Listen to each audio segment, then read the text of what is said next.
ये तो जैसे किसी का चोरी हो जाती है और कोई बताने वाला कहता है आकर के भाई तुम्हारे चोरी होगी है और पता नहीं कितना नुकसान हुआ, अपना घर संभाल जाके।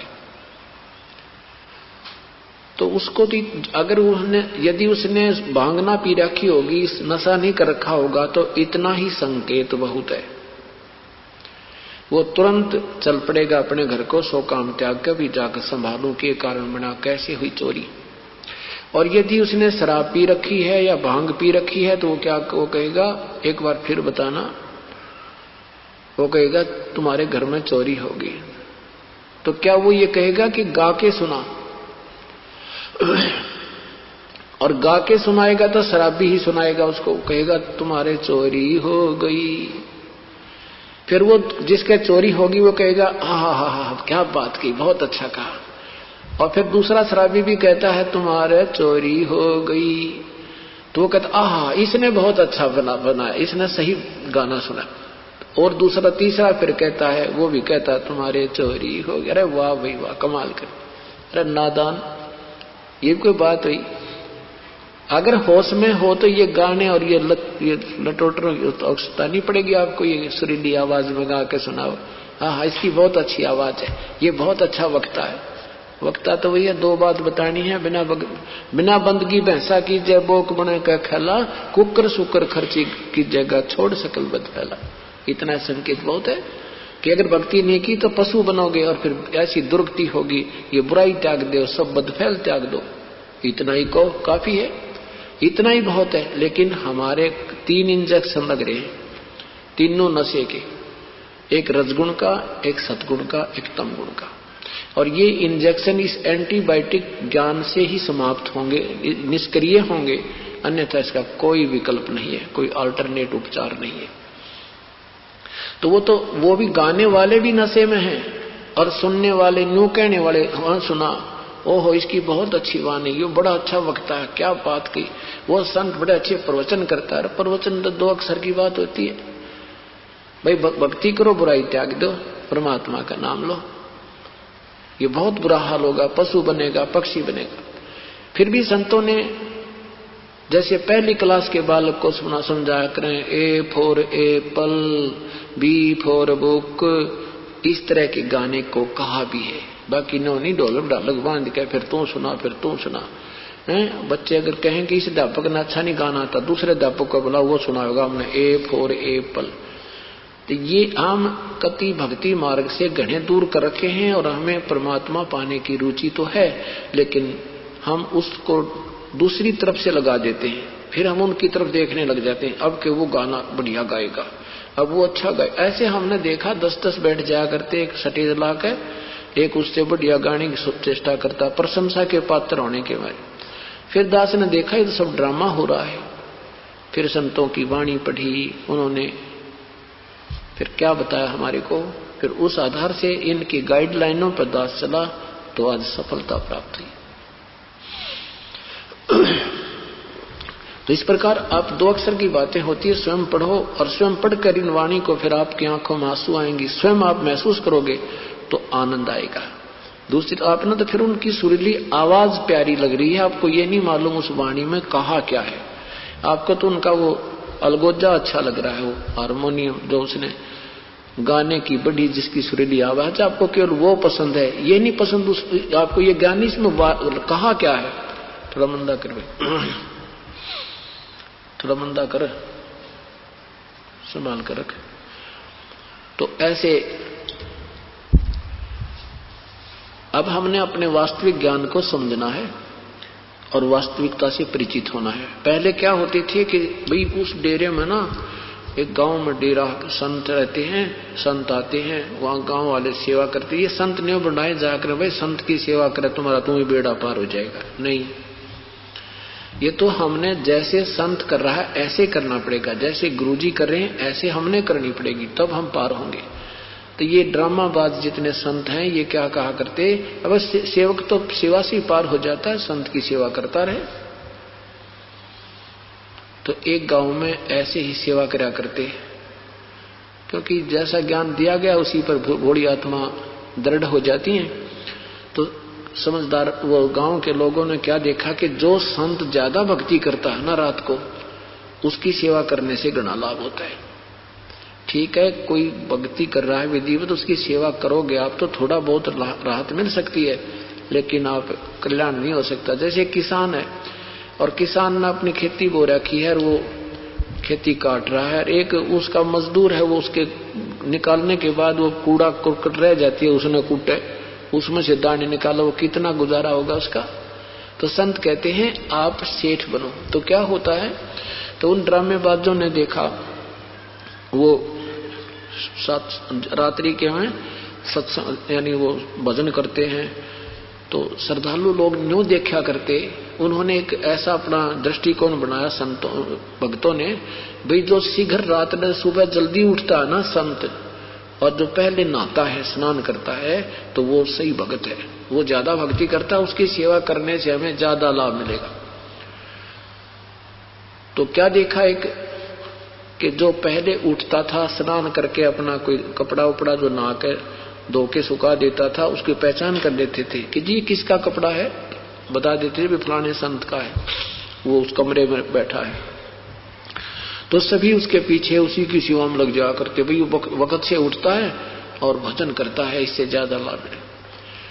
तो एक पाखंडी सा और संत आ गया उससे कैसा, उसने देखा भाई सारे इसकी सेवा कैसे करते हैं, ये तो बेवकूफ को इतनी भक्ति भी ना करता दिखता, और हम भक्ति भी करते हैं, हमने ये पूछते कोई नहीं।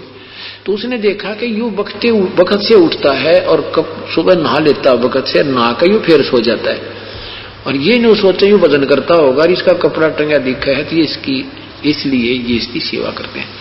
तो उसने क्या किया, इसी सर्दी में वक्त से नहा तो जाता नहीं भाई, उसने ये सोचा कि नहाता मैं सकता नहीं इतना वक्त उठ कर सर्दियों के दिन, वो क्या करे, एक कपड़ा पानी में धोकर अपना लंगोट और सुखा दे और आप सो जाओ, फिर उससे भी पहले टांग दे सुखा दे। तो उन्होंने देखा भाई श्रद्धालुओं ने, हाँ भाई ये साधु वक्त उठता है, तो वो सारे उसने छोड़कर उसकी सेवा करने लगे। तो वो कहने लगा ना काटा ना तेरा रोग है, हाँ अब तो मतलब मैंने पता लग गया कैसी कहानी है सारी।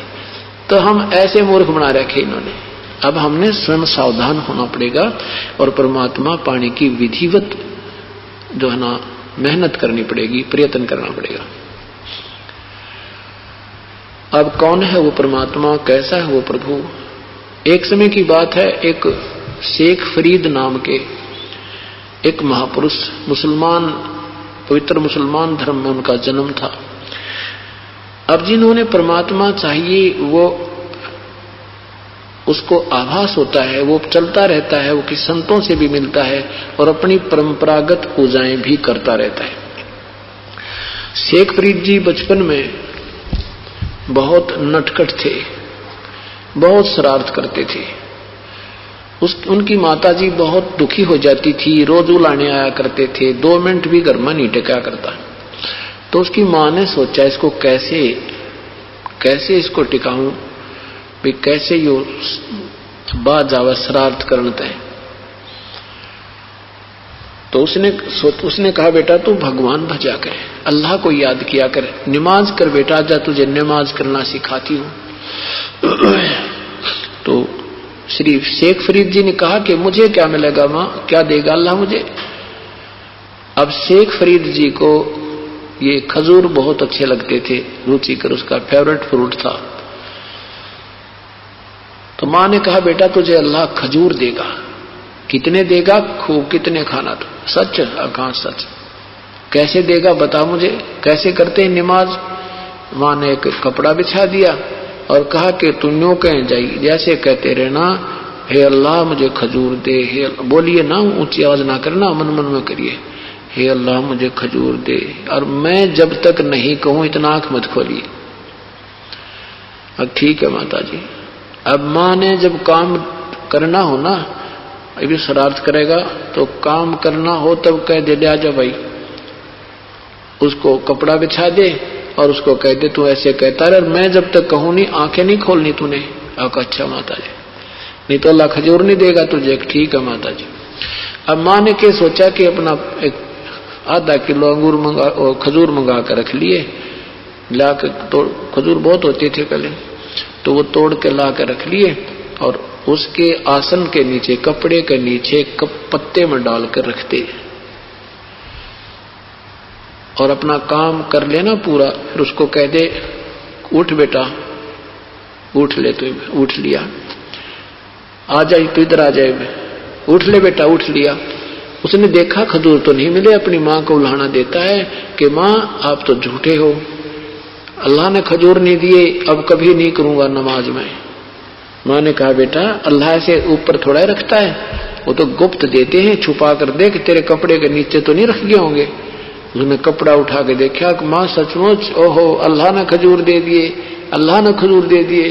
साथियों को बताता फिर, कूदता फिर, खा, वो खा लिए। फिर कहता माँ अब बता फिर कब करनी है वो नमाज। अब माँ ने ठीक है बेटा, जब उसने बता, डट जा, बता दूंगी, थोड़ी देर रुक जा।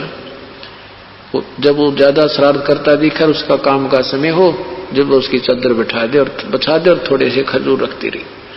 ऐसे सिलसिला 10-5 दिन चला। एक दिन माँ वो खजूर रखने भूल गई, याद ना रहा,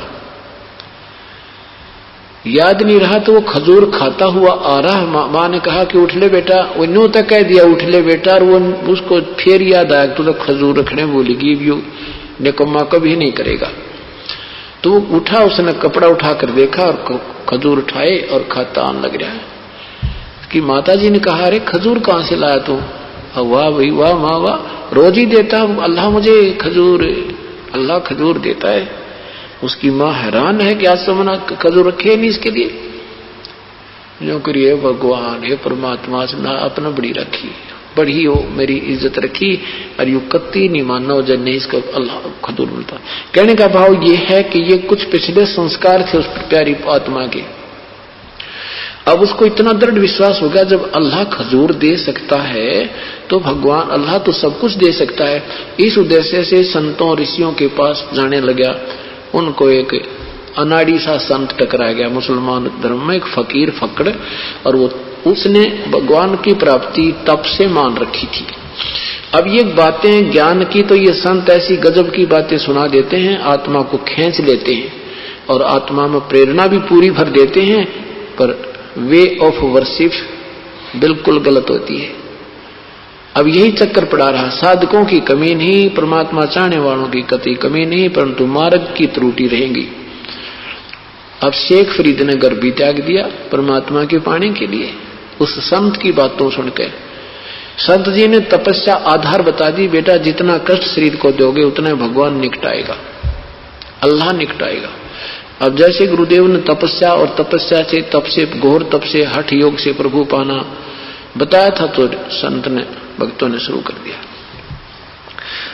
एक आश्रम में 4-5 जने रहते थे भक्तन, और उनके गुरुदेव हुक्का पिया करते थे। और गुरुदेव इतने आदी थे हुक्के के, खाना खाते ही शाम के समय यदि हुक्का ना मिले और 5 मिनट लेट हो जाए तो डंडा उठाकर उन सेवकों का डंडे ठोका करते। सेवकों ने अपनी ड्यूटी ला रखी थी कि आज सोमवार को तेरी ड्यूटी, रविवार को तेरी, मंगलवार के तेरी, ऐसे सबने बांट रखी थी। और उधर से शेख फरीद जी अपने गुरुदेव की हर आज्ञा का पालन करते थे। और शेख फरीद जी, वैसे तो संत को सारे बच्चे अच्छे लगते हैं, लेकिन हर एक दूसरे के मन में ये हो गया कि गुरु जी जो है शेख फरीद को ज्यादा प्यार देते हैं, और भाई इसको गुरुदेव के हृदय से उतारना चाहिए। उन्होंने इस ईर्ष्यावश जिस दिन शेख फरीद की ड्यूटी आई सेवा की, और उस दिन उन्होंने, शेख फरीद पहले अग्नि तैयार करता था हुक्का बनाने खातिर, कभी उल्हाने में नहीं आया था कि गुरुजी कभी ऐसी गलती नहीं करता था जिससे वो नाराज हो जाएं। पहले अग्नि तैयार करके और खाने के समय खाना बना के और गुरुजी को खिलाने के लिए चला गया। पीछे से उन दूसरे सेवकों ने उनकी अग्नि बुझा दी, वह आग बुझा दी, उसको पानी डाल दिया। कुछ वर्षा का मौसम था।